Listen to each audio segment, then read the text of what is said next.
What is going on, guys, and welcome to the New Year 6 previews of our bowl games. All right. Should we hop right into it? Yeah, Steven's back if you didn't notice. I'm here. We are going to go over the 6 best games of the year. We're going to skate to one song only. And we're going to start with your team, Florida, versus Michigan. You're not going to like what I have to say on this game, unfortunately. And probably what most people in the country have to say on this probably, game. probably. Michigan comes into this game favored by 7.5. I like that line a lot. I think they cover after that embarrassment against Ohio State. They're going to be angry. They had the number one defense going into that game, and Ohio State put it to them. And they're going to want to show that they do have the number one defense, and I think they're going to come back and put it to Florida. I like Michigan big. I mean, debatably their best player is just like, you know what, bump this. I play for pride, whatever. I mean, when you're a top 10 pick. I'm going to the draft. Yep. You guys have fun with Florida. So I do not like this game because if anybody knows, Florida has never beaten Michigan. Nope. So I have to say I don't feel confident about it happening this year. I wouldn't either. I know. I like that. I like the fact that, you know, when we rush for over 200 yards, we're undefeated. Yeah, I mean, you got to look at the bright spot, your running backs. Obviously, you've had some inconsistent play out of Felipe this year. I just don't think he's going to be good enough. Michigan is going to stack the box to stop that run, force him to throw, and he's shown that he can't get that done, especially against a top defense. No, he seems to always make poor decisions when he's under pressure, and I do agree with you that Michigan probably should win this game, but I just can't say that. I have to say Florida is going to win outright. You got to believe. It all starts with belief. That's right. I mean, if they can get a turnover or two to keep them in the game, it's possible. But I'd be shocked, and I think most of the world would be. How could you not? I don't know. Yeah. But there's no positive spin I can put on this for Florida. Let's look forward to next year. Other than the fact that maybe Dan Mullen can motivate them to play at an unbelievable level, but I don't know. Florida outright. I'm saying it. I don't feel confident about it, but I'm saying it. Let's look for that upset. All right. Okie dokie. Moving on to, we will save the national semifinals for last. Okay. Jumping to the first, the Fiesta Bowl, LSU favored by 7.5 against the undefeated 25 in a row? 25 in a row. 2017 UCF. National champions. UCF. Self-proclaimed. Yep. I don't think anybody else outside of the Orlando metro area agrees with that. Yeah, but I like this game. I like UCF playing another tough SEC opponent in a big bowl game. Obviously, last year everybody was shocked that they upset Auburn. Auburn probably came into that game with a little bit of disappointment, thinking, that they got snubbed. So I don't think Auburn in that game had the motivation to play. Nothing against UCF. I just don't think they were motivated last year. This year, I think LSU is very motivated. At the beginning of the year, a lot of people were expecting old Ed to be fired at some point this year. Nobody expected them to win probably more than 6 or 7 games. And, they had a really successful season. So I think LSU is going to come in, and they are going to end that 25-game win streak by UCF. I like that. I like it a lot. I don't like it by 7.5, but I like it enough to pick LSU outright in this one. I think it is an intriguing matchup. A lot of people are saying that, why didn't you give Florida and UCF? Why didn't you give the in-state rivalry a lot of people wanted to see that. The bowl committee said, since we already gave UCF the Peach Bowl last year, we're throwing them a bone, sending them out to Arizona this year. I don't know why. I think it was a better matchup. I think it was a more intriguing matchup. But as far as statistics go, I like the LSU-UCF matchup. You have a very good UCF passing game versus debatably the best secondary core in the NCAA? Yeah, Possibly. Yeah, the one thing you're looking at though is Greedy Williams is not going to be in this game because he's declared for the draft. And if you're looking for a bright spot for UCF, you look at freshman quarterback Terrell Mack Jr., who came in for replacing Milton with that severely, obviously broken leg, and he played a hell of a game. Threw for 350 yards, 2 passing touchdowns, rushed for another 4 touchdowns. Yeah. So the kid can show he can get it done, like he did against Memphis. I don't think he's going to have that same result against an LSU defense. I don't think so either. I think LSU will show their dominance here. They can run the ball better. Yeah. They play better defense than any team that UCF has faced, debatably, in the 25 games. UCF hasn't played a ranked opponent all year. They have the 104th easiest schedule in the country. And I can guarantee you everybody in the SEC is rooting for an LSU victory here, just so we can stop hearing UCF talk about how they deserve to be in the national title contention. Play some tougher opponents. That's all we can say until you. Yeah, that's all we can say about it is that's the one answer we have. You just got to get some tougher opponents, beat them, and maybe you will deserve it. But I think LSU is going to shut them up, and I think they're going to come away with a victory here. Yes, I wholeheartedly agree with you there. LSU wins this one, maybe not by 7.5. But I think they do win, and it might look a lot easier than we're making this matchup up to be. So, all right, moving on to our next matchup, the Rose Bowl, featuring number 9 Washington and number 6 Ohio State. Ohio State is favored by 7. I don't think it'll be that close. No, not at all. Ohio State's coming in this game with a lot of motivation. Obviously, the big news, college football, Urban Meyer, this is his last game, retired. He's never won a Rose Bowl, so what a great way it would be to end what an amazing career he's had. I don't think it's going to be that close. Dwayne Haskins was 3rd in Heisman. He leads the country in passing yards and passing touchdowns. The defense is suspect at points. The only thing they really have to worry about is the run. And then on the other side of the ball, of course, Washington's running back Myles Gaskin.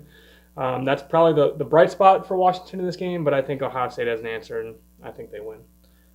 I think so too. I think that given a month to prepare and with the extra motivation behind Urban Meyer leaving, I think that they come out with a lot of hype. I don't think Washington can make it through that first quarter. They say the toughest part of games, especially in big hype games, is first quarter. How do you respond in that first quarter? And I think Ohio State is going to be so high speed in that first quarter that it's probably not going to matter after that. If this game gets up by 10 points, 14 points early, that's going to force Washington to throw the ball, and that's just something Jake Browning hasn't been able to do all year. He's thrown one 300-yard game all season. I think he's only had 3 games where he hasn't thrown an interception all year. I just don't see how Washington keeps up with that fast-paced Ohio State offense. Yes, and expect a Michigan-Ohio State game here. I expect what you saw in that Michigan-Ohio State game to happen again in the Rose Bowl. Even with added motivation, you start talking doubters. Urban Meyer, how can he respond? Urban Meyer has shown that he can motivate his guys and get them out there to play at an elite level. And they're going to want to put on a big show for him on his last game. So absolutely. I like Ohio State here by 2 touchdowns or more. Yeah, I'm with you on that one. I don't think it's going to be a super entertaining Rose Bowl game unless you're an Ohio State fan. Yeah, absolutely. All right, moving on to our last bowl before the semifinals, the Sugar Bowl, featuring an undeserving, I'm going to go ahead and say it, an undeserving Texas team and a number 5 Georgia team with a big 11.5-point spread. I'm just going to go ahead and get my rant out of the way here. This is garbage because hot garbage. This is coming back from what bowls are obligated to have, what conferences in it. Yeah. Texas has no business being in a New Year's Six bowl. None. You have 4 losses on the season. Yeah. And I think that Washington State or Kentucky, you can't really justify Kentucky because they're an SEC East team, but Washington State should be in this game. Yeah, I think it's a better matchup. I agree. And it's just hot garbage that we're still in a day and age where bowls are contractually obligated to give spots to conferences. I think if it was a conference champion that didn't go to a national semifinal Should be one. that you go to that bowl. Yep. But it shouldn't be if the champion is in the national semifinal, we pick the next highest ranked team out of that conference because you snub teams that are deserving like Washington State.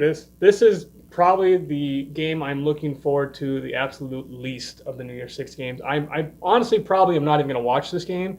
I already know how it's going to end. Georgia is just going to completely demolish Texas. I don't see any possible way that Texas even keeps up with them, let alone wins. They have no chance at winning. I think going into this game, they'll be happy if they lose by less than 10 points. That'll be a victory for them. But, I mean, Georgia is just stacked. A lot of people are going to argue that they should have been in, but, it's hard to justify a two-loss team. I mean, they played Bama tough. Obviously, they should have beat Bama. It's 2 years in a row, unfortunately. But their offense is just explosive. They have five players with over 40 carries that are averaging 6 yards a carry. They don't give up a lot of points. The lowest amount of points they've even scored this year is 27. And I see them putting up probably 45 or 50 against this Texas defense who, let's be honest, nobody in the Big 12 even plays defense, so they have no chance. No, they don't. And, really the only chance that they do have is what's Georgia's motivation going to be coming into this game? We've seen it before. Look back to the 2013 Crimson Tide, the 2012 Florida Gators, going into the Sugar Bowl, even Auburn missing out on it last year. But coming into, you had those two teams from 2013 and 2012, Florida and Alabama. They came into the Sugar Bowl thinking that they were going to get a national championship bid, and they didn't get it. Yep. And they came out flat against their opponent and ended up getting beat and embarrassed. Not taking anything away from Louisville with Teddy Bridgewater when they beat Florida, or Oklahoma against Alabama with Trevor Knight. But at the same time, motivation is a real factor in college football. It's a huge thing in college football. You don't see it so much in the pros. But I think if you're going to argue the motivation factor here, I think you just simply look at cornerback DeAndre Baker. I mean, he's your Jim Thorpe Award winner, the best cornerback in college football. He's a top 10 pick. He's decided that he is going to come back and play for this game. So he's obviously that's got to rally your guys up, right? I mean, you have your best player arguably coming back to play for you because he wants to end the season on a high note. So I think Kirby Smart's going to have his team motivated.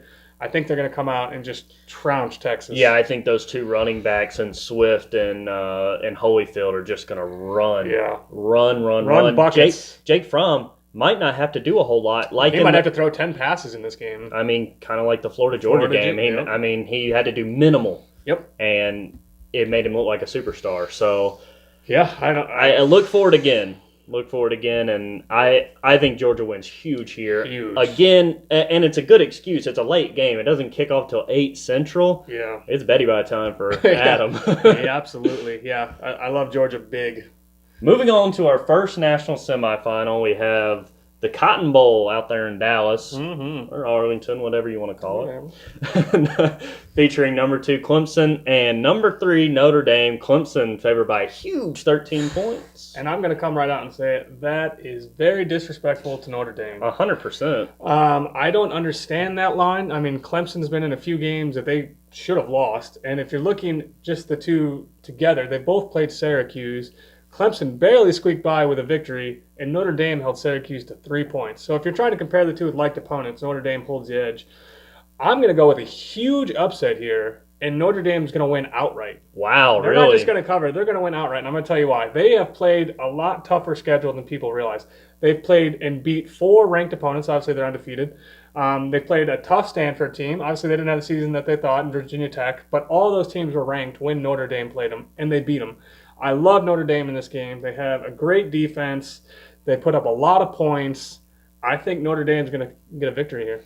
I think what a lot of people look at here is Notre Dame struggling against Northwestern, struggling against Pitt, struggling against, who was that? Whoever was at the beginning of the year, Ball State. Ball State, that's who it was. Struggling against those teams, and they are not taking Notre Dame seriously. But I've said it all year. Notre Dame, they are the most complete team in college football. Both sides of the ball. You look at Alabama has this huge offense, and Clemson has a huge offense, but Clemson's secondary suspect, Alabama's secondary suspect. I mean, Jake Fromm passed all over him. And you look at Notre Dame, name one part of Notre Dame's team that is you can point out and say they're not good. And that goes, it's a testament to Brian Kelly, who just won Coach of the Year award. Congratulations to him. But yeah, I mean, they have a trio of wide receivers that can beat you. I don't know how Clemson's going to be able to cover all three of them. They have one of the best defensive backs in the country. He was a Jim Thorpe finalist. So they're a complete team. Now, obviously, on the other side of the ball, Clemson, they have a great offense. Everyone knows that. They do have a really good defense, fourth in the country total. But I think Notre Dame's going to come out here and surprise a lot of people, and they're going to show that they deserve to be in the national contention playoff and that they're going to beat Clemson. I still am picking Clemson outright. It's not going to be by 13 points. It's going to be a lot closer than that. But I look at Clemson ever since the Syracuse game. It was like a wake-up call to them, and they've just kind of rolled through. But that's dangerous. Yep. When you're rolling through your schedule, you start overlooking things. And that's why I like Notre Dame, because they've had to play tough opponents all year. And I think they're just going to be ready, and I think they're going to come away here. Well, I'm just going to disagree with you to shout out to Craig Sandberg, a colleague of mine that I work with, huge Notre Dame fan. I'm just picking against Notre Dame because of you, Big Cat. All right. So moving on to our last game, we have the Orange Bowl featuring number 1 Alabama and number 4 Oklahoma. I think Oklahoma's in it because who the heck else could you pick in there? I mean, Georgia, watching that again, I don't think so. Yeah, that'll be a third time that they play, and Alabama probably wins that game. I think this is going to be another one of those games that I honestly don't even know if I'm going to watch it. Everyone is thinking that Oklahoma, with that high potent offense, number 1 offense in the country, Kyle Murray, Heisman Trophy winner, he's just going to come in and put up a field day. Well, he hasn't played a defense like Alabama. The best defense he's played all year is TCU. So let's calm down, people. He's about to play an Alabama Nick Saban defense. I expect him to come in there and just get throttled. I don't see Oklahoma scoring more than 20, 24 points in this game, and I think Alabama's going to put up a 50-burger on them because everybody knows Oklahoma doesn't know how to play defense. Well, yes, and I know that typically Alabama struggles with dual-threat quarterbacks, but you have a dual-threat quarterback on your team. You have 2 of them. 2 of them. So it's a little bit easier to game plan there, and I think that Oklahoma can't stop Alabama. I don't think you are going to stop Alabama one drive. I mean, I know that's dramatic saying that, but I don't think you can stop them one drive. I mean, they have the 108th total defense. Tua's just going to have to throw to a white jersey. And it's going to be a touchdown. I just think Oklahoma's going to score points, but you need 1 or 2 stops to beat Oklahoma. That's what you need. I don't know if you're comparing the offenses. Obviously, they're number 1 and 2. Oklahoma number 1, Alabama number 2. So offense, you can say, oh yeah, Oklahoma matched up. But then you look at the defense. Let's just throw out some defensive stats here for Alabama. They have the 10th total defense, 18th rush defense, 13th pass defense, 4th scoring defense, and 3rd red zone defense. Oklahoma has the 53rd rush defense, the 96th scoring defense, and 108 total. Yeah. So even if you match up the offenses, defense is where you win the championship, and Alabama is obviously light years ahead of Oklahoma, and they've played tough competition where Oklahoma just skates by in the Big 12 and defense doesn't exist. Well, and I mean, Alabama has been notoriously good in semifinal games. Yeah. Save the very first one against outstanding Ohio State team. Yeah, went on the national title that year. Exactly. Alabama, I think, has won every single one of their semifinal games by double digits outside of that. And they're beating opponents right now on an average of 48-15. So I just don't know where Oklahoma is going to even have a chance. Obviously, they're putting a lot of weight on Kyle Murray's shoulder, and I think his biggest decision is going to be, do I stay with football or go to baseball after this? Because I just don't see how they're going to have a chance in this game. I don't either, and I mean, kudos to Kyler for winning the Heisman. Good that's job, all Bob. you're going to get out of this one. That's the only victory over Tua you're going to get. And if you're comparing just the quarterbacks alone, what people don't realize or maybe don't think about is Tua put up almost identical numbers in only playing most games the first half. He only threw, I think it was 7 passes in the fourth quarter before that Georgia game. So he only plays half a game, and his numbers were very comparable. I mean, he was a runner-up in the Heisman Trophy. So when people talk about Kyler Murray, you don't realize Tua, if he had the full time that Kyler Murray did, he probably would have put up better numbers, and he was doing it against much better defenses. Agreed. So I mean, everybody's worried about Tua right now. With the knee. With the knee, with the ankle. But even then. And with his poor performance in the SEC Championship game. But he that's was hurt. the best pass defense he's faced all season. Well, it's expected to struggle. You're expected he was to struggle. hurt most of that game. And then even if you're worried about Tua, I mean, Jalen Hurts, he's going to come in. Jalen Hurts. Oklahoma's so bad, they will not be able to stop either one. It doesn't matter who you put out there. It doesn't matter. I mean, flip a coin, Nick. I mean, you saw with Georgia, 2 years ago when Tua came in and beat him. Last year Tua came in and beat him. This year, Jalen came in and beat him. Yep. So it doesn't matter. It doesn't matter. Welcome to the Alabama Invitational, Oklahoma. Yep. I hope you enjoyed your stay because you're going home quickly. Yeah, I think it's going to be somewhere in the mid-50s to 20, maybe 24 Oklahoma. It's going to be a shellacking real bad. Thanks for tuning in, guys. Hope you have a great holiday, and hit that like and subscribe button, and we'll catch you next time, possibly for NFL playoffs. All right. Looking forward to it. Thanks, Beecher. Thank you.